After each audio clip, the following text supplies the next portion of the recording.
ইঞ্জিনিয়ারের পরামর্শ ছাড়া যখন আপনারা একটা বাড়ির কাজ করেন সেক্ষেত্রে কি পরিমাণ ভুল হতে পারে সেটা এই ভিডিওটি দেখলে আপনারা খুব ভালোভাবে বুঝতে পারবেন।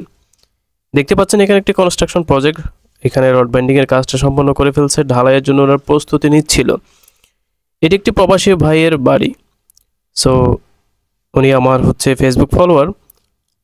বাড়িটির কাজটি যখন হচ্ছে তিনি চিন্তা করলেন যে আমার বাড়ির কাজটি আসলে প্রপারলি হচ্ছে কি না, আমি একটু ইঞ্জিনিয়ার সাহেবকে দেখাই।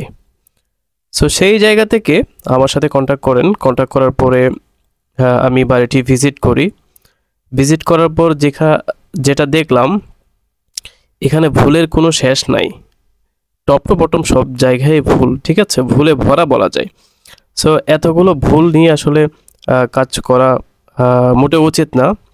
এখানে খেয়াল করলে আপনারা বুঝতে পারবেন প্রত্যেকটা জায়গায় প্রবলেম। এখানে দেখা যাচ্ছে কলামের রডগুলো রাখছে, কোনো কোনো জায়গায় 6 ইঞ্চি লেপিং রাখছে, 6 ইঞ্চি লেপিং রাখছে কোনো কোনো জায়গায়। সবগুলো লেপিং সেম জায়গায় রাখা হয়েছে, লোকেশন দেখতে পাচ্ছেন, সবগুলো সেম জায়গায় রাখছে। পাশাপাশি এখানে বিমের রড বাইন্ডিং করছে। বিমের রড বাইন্ডিংয়ের মধ্যে বিমের কাভারিং রাখছে 2.5 ইঞ্চি করে, ঠিক আছে, যেগুলো মোটেও উচিত না উপরে, এটা তো গ্রেড বিম না। এইগুলো সমস্যা। এখানে লেভেল ঠিক নাই, রডের মধ্যে মাটাম নাই। এই যে এখানে বিমের রড বাইন্ডিং করছে, এগুলো সবগুলো 90 ডিগ্রিতে করে রাখছে, অন এভারেজে করে রাখছে, এক্সট্রা টপ দেওয়ার কোনো নাম নাই, কিচ্ছু নাই। সো ডিজাইনটা খুবই মারাত্মক কিছু ভুল এখানে আছে। মেজর ভুলগুলো আমি সবগুলা দেখাই দিয়ে আসছি। এখানে দেখেন, এখানে যে বেম্বু প্রপসগুলো লাগাইছে এগুলোর নিচে সবগুলাতে ম্যাক্সিমামে কাঠ দিয়ে রাখছে, ঠিক আছে, কাঠ দিয়ে পেরেক দিয়ে রাখছে, আবার নিচে ইটা দিয়ে রাখছে। খুবই ক্ষতিকর একটি জিনিস। আপনারা যখন বিল্ডিংটি ঢালাইয়ের কাজ করবেন তখন দেখা যাবে যে এটা কোনো না কোনোভাবে ফেল করতে পারে, তখন তো আপনাদের সবগুলো টাকাই চলে যাবে। সো এটা বিষয়।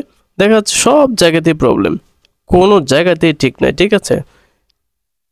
আপনারা যখন বাড়ির কাজ করবেন তখন অবশ্যই সব কিছু জিনিস চিন্তা ভাবনা করে, প্ল্যান ডিজাইন করে, ইঞ্জিনিয়ারের সাথে আলাপ আলোচনা করে কাজ করবেন। অন্যথায় দেখবেন আপনারা এই ধরনের সমস্যার সম্মুখীন হবেন। এই যে এখানে সিঁড়িটি আছে, সিঁড়িটিও আবার ভেঙে আবার করতে হবে। ভুলের কোনো শেষ নাই এই বিল্ডিংয়ে।